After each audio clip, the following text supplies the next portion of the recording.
তো বন্ধুরা, পাথরগুলো আমি হচ্ছে যে রাস্তা থেকেই কুড়িয়ে পেয়েছি। তো সেগুলো ভালো করে ধুয়ে পরিষ্কার করে তারপর আমি এখানে অ্যাক্রিলিক কালার দিয়ে কালার করছি।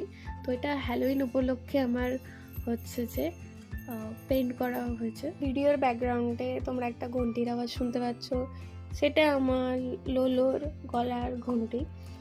ওটা ওর জিপিএস বলা যায়, কারণ ও যেদিকে যাবে আমরা ওর অবস্থান বুঝে বোঝার জন্যই ঘন্টিটা দেওয়া হয়েছে। কারণ উনি তো এক জায়গায় স্থির থাকেন না, কোথায় কোথায় ঢুকে বসে থাকে, সেটা আমাদের বোঝার ওপার জন্য ওর গলায় এই ঘন্টিটা। এরপর সেকেন্ড ভিডিও এই স্টোনটা করার সময় আমাদের লোলো মহারাজ আমার ছোট্ট পেট, তো সে এসে পর্যবেক্ষণ করছে যেটা খাওয়ার দাওয়ারের কিছু কিনা। তো দেখতেই পাচ্ছ পাথরটাকে আগলা 5 তলা পুরো শুকে দেখে নিল যে না, ওটা খাওয়ার যোগ্য নয়, তাই জন্য উনি চলে গেলেন। দেন আমি আবার পরের স্টোনটা নিয়ে পেন্ট করা শুরু করলাম। এখানে একটা পাম্পকিনের ফেস আমি বানিয়েছি। তো এটা দেখতে পাচ্ছ যে বেশি আমি ডিটেল করছি না, তোমরা করতে পারো। আর এই স্টোন আর্টগুলো না টবে সাজিয়ে রাখলে এত সুন্দর দেখতে লাগে।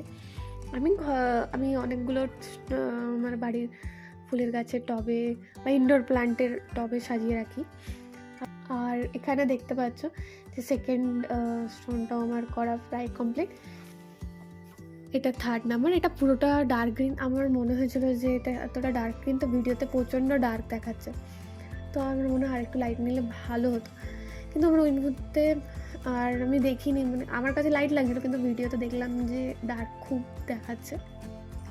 আর যারা আমার চ্যানেলে নতুন আছো প্লিজ লাইক করো আর সাবস্ক্রাইব করো, যাতে নতুন নতুন ভিডিও আমি দিতে পারি, তোমরা যাতে দেখতে পাও।